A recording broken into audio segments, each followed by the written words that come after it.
नमस्कार. या सखोल विश्लेषणात आपले स्वागत आहे.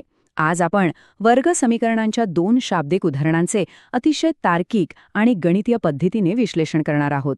एक गणित तज्ज्ञ म्हणून मी तुम्हाला खात्री देतो की इथे आपण एकही बीजगणितीय पायरी वगळणार नाही. अगदी छोट्या छोट्या गणिताच्या नियमांचं आपण सविस्तर वर्णन करणार आहोत.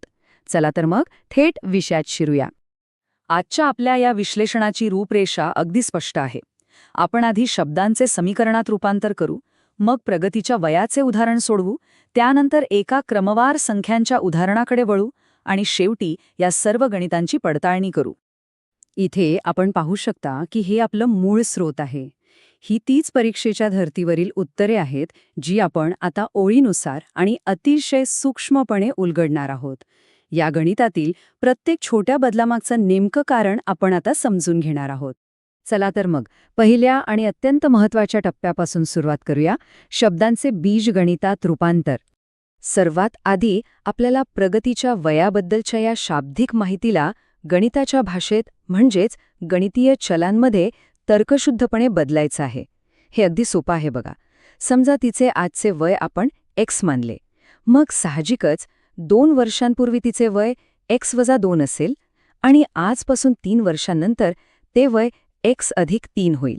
हे अगदी साधं लॉजिक आहे, पण पुढच्या गणिताचा हाच तर पाळा आहे. आता आपण याच माहितीचा वापर करून प्रगतीच्या वयाचं समीकरण कसं तयार होतं ते पाहूया. प्रश्नात आपल्याला अगदी स्पष्ट सांगितलंय की प्रगतीच्या 2 वर्षांपूर्वीच्या आणि 3 वर्षांनंतरच्या वयांचा गुणाकार 84 आहे. म्हणजेच x-2 आणि x+3 यांचा गुणाकार 84शी समान करणे हा आपल्या सुरुवातीचा बिंदू ठरतो. बघा, आपण एका वाक्याचे थेट एका समीकरणात कसं अचूक रूपांतर केलं.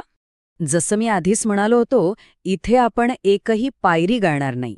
2 कंसांचा गुणाकार करण्यासाठी आपण वितरण नियम म्हणजेच डिस्ट्रीब्युटिव्ह प्रॉपर्टीचा अतिशय स्पष्ट वापर करतोय. पहिल्या कंसातील x ने आपण दुसऱ्या पूर्ण कंसाला गुणतो आणि मग -2 ने गुणतो. पदांचा गुणाकार केल्यावर आपल्याला x² अधिक 3x वजा 2x वजा 6 बरोबर 84 असं मिळतं.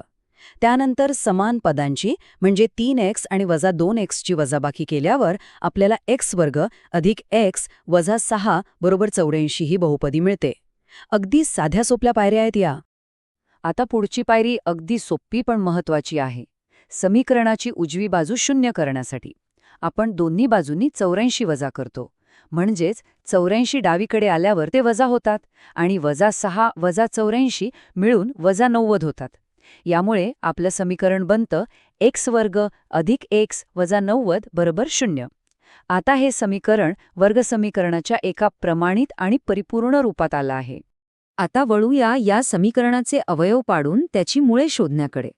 इथे खरी मजा आहे. सर्वात महत्त्वाचा मुद्दा म्हणजे मधल्या पदाची म्हणजेच अधिक x ची अशी फोड करायची की त्यांचा गुणाकार -90 येईल आणि बेरीज अधिक 1 येईल. म्हणूनच आपण ते अधिक 10x आणि वजा 9x असे विभागतो. नंतर जोड्यांमधून सामायिक पद बाहेर काढतो. पहिल्या जोडीतून x आणि दुसऱ्या जोडीतून -9. शेवटी कंसातील x अधिक 10 ही सामायिक द्विपदी पूर्णपणे बाहेर काढल्यावर आपल्याला x-9 आणि x अधिक 10 यांचा गुणाकार 0 असा मिळतो. आता इथे एक अतिशय रंजक आणि मूलभूत प्रश्न उभा राहतो. गणितात जेव्हा 2 कंसांचा गुणाकार बरोबर 0 असतो तेव्हा आपण पुढे काय करतो? x ची किंमत कशी काढायची? नेमका इथेच आपला 0 गुणाकार नियम म्हणजेच झिरो प्रोडक्ट प्रॉपर्टी कामी येते. या नियमानुसार कोणत्याही 2 घटकांचा गुणाकार 0 असेल तर त्यापैकी किमान एक तरी घटक 0 असायलाच हवा. बरोबर, त्यामुळे आपण प्रत्येक अवयव स्वतंत्रपणे 0शी समान करतो. म्हणून x-9 बरोबर 0 किंवा x अधिक 10 बरोबर 0. यावरून आपल्याला xच्या 2 किमती मिळतात, x बरोबर 9 आणि x बरोबर -10. पण थांबा, इथे आपल्याला थोडा व्यावहारिक विचार करावा लागेल. वय कधी ऋण किंवा निगेटिव्ह असू शकतं का? बिलकुल नाही. त्यामुळे आपण x बरोबर -10 हे गणितीय मूळ थेट अग्राह्य ठरवतो. आणि अशा प्रकारे प्रगतीचे आजचे वय 9 वर्षे आहे हे आपण अतिशय तर्कशुद्ध पद्धतीने सिद्ध केलं आहे. चला, आता आपल्या पुढच्या उदाहरणाकडे वळूया, जिथे आपण क्रमवार संख्यांच्या वर्गांची बेरीज पाहणार आहोत. मूळ स्रोताच्या आधारावर आपण पहिली नैसर्गिक संख्या x मानूया. आता इथे एक गोष्ट नक्की लक्षात घ्या, मूळ स्रोतात समीकरणासाठी x आणि x+2 वापरले आहे. साधारणपणे क्रमवार सम किंवा विषम संख्यांमध्ये 2चा फरक असतो, ज्यामुळे हे सिद्ध होतं की उदाहरणात यात संख्या अभिप्रेत असाव्यात. त्यानुसार या दोन्ही संख्यांच्या वर्गांची बेरीज 244 आहे, असं आपलं नवीन समीकरण तयार होतं. x वर्ग अधिक कंसात x+2 कंसाचा वर्ग बरोबर 244. आता पुढे जाण्यापूर्वी आपल्याला एका अत्यंत महत्त्वाच्या नित्य समीकरणाची म्हणजेच आयडेंटिटीची आठवण काढावी लागेल. a अधिक b कंसाचा वर्ग.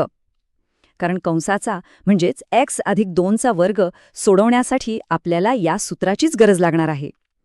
गणितात आपण कोणतेही पाऊल काढण्याशिवाय उचलत नाही. इथे आपण प्रत्येक गणितीय बदल अतिशय स्पष्टपणे दाखवला आहे. नित्य समीकरण वापरून दुसऱ्या पदाचा विस्तार केल्यावर आपल्याला मिळतं x वर्ग अधिक x वर्ग अधिक 4x अधिक 4 बरोबर 244. मग समान x वर्ग पदांची बेरीज करून 2x वर्ग मिळतं. आणि शेवटी 244 हे स्थिर पद डावीकडे आणून आपण समीकरणाची उजवी बाजू नेहमीप्रमाणे 0 करून घेतो. आता पहा, 400 मधून 244 वजा केल्यावर आपल्याला 2x वर्ग अधिक 4x वजा 240 बरोबर 0 मिळतं. इथे एक छोटीशी पण महत्वाची ट्रिक आहे. ह्या समीकरणातील प्रत्येक पदाला 2ने भागता येते. अग्रगण्य सहगुणकाने म्हणजेच लीडिंग कोएफिशियंटने संपूर्ण समीकरणाला भागल्यामुळे आपलं गणित अत्यंत सोपं होतं.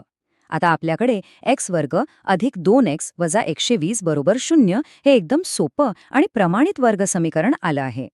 चला आता आपण या दुसऱ्या समीकरणाचे अवयव पाडूया आणि चलाची किंमत काढूया. अवयव पाडण्याची पद्धत अगदी तीच आहे. इथे आपण मधल्या अधिक 2x पदाची अत्यंत काळजीपूर्वक अधिक 12x आणि वजा 10x अशी फोड केली आहे, कारण त्यांचा गुणाकार वजा 120 येतो. मग आधीसारखंच सामायिक पद बाहेर काढल्यावर आपल्याला x अधिक 12 आणि x वजा 10 हे 2 अवयव मिळतात, ज्यांचा गुणाकार 0 आहे. चला, 0 गुणाकार नियम पुन्हा एकदा लागू करूया आणि चल वेगळे करूया. दोन्ही अवयव 0शी समान केल्यावर आपल्याला 2 पूर्णपणे वेगळी आणि विरुद्ध गणितीय मुळे मिळतात. x बरोबर वजा 12 किंवा x बरोबर 10. आता आपण शेवटच्या आणि सर्वात महत्त्वाच्या टप्प्यावर आलो आहोत. अंतिम पडताळणी आणि निष्कर्ष. गणिताने आपल्याला इथेही 2 उत्तरे दिली असली तरी नैसर्गिक संख्यांचे नियम काय सांगतात? नैसर्गिक संख्या कधी ऋण म्हणजेच नेगेटिव्ह असू शकतात का? नक्कीच नाही. त्यामुळे -12 हे मूळ आपण लगेच अग्राह्य ठेवतो. शेवटी x बरोबर 10 हे एकमेव उत्तर ग्राह्य धरले जाते आणि आपली पुढची संख्या x+2 असल्यामुळे ती 10+2 म्हणजेच 12 येते. म्हणून त्या अंतिम संख्या 10 आणि 12 आहेत हे अगदी निसंशयपणे सिद्ध होतं. या संपूर्ण विश्लेषणातून एक गोष्ट अगदी स्पष्ट होते. गणितातील शुद्ध सिद्धांत आणि व्यावहारिक उपयोग यांच्यात नेहमीच एक सुंदर मेळ आणि कधीकधी संघर्ष असतो. गणित अनेकदा आपल्याला एकापेक्षा जास्त सैद्धांतिक मुळे देतं, परंतु वास्तवेच नेहमी अंतिम उत्तर ठरवतं. जाता जाता आपण एका प्रश्नावर नक्की विचार करूया. अशी कोणती इतर वास्तविक उदाहरणे आहेत जिथे अचूक गणितापेक्षा सामान्य ज्ञानाला म्हणजेच कॉमन सेन्सला प्राधान्य द्यावं लागते? यावर नक्की विचार करा. या विश्लेषणात सहभागी झाल्याबद्दल मनःपूर्वक धन्यवाद.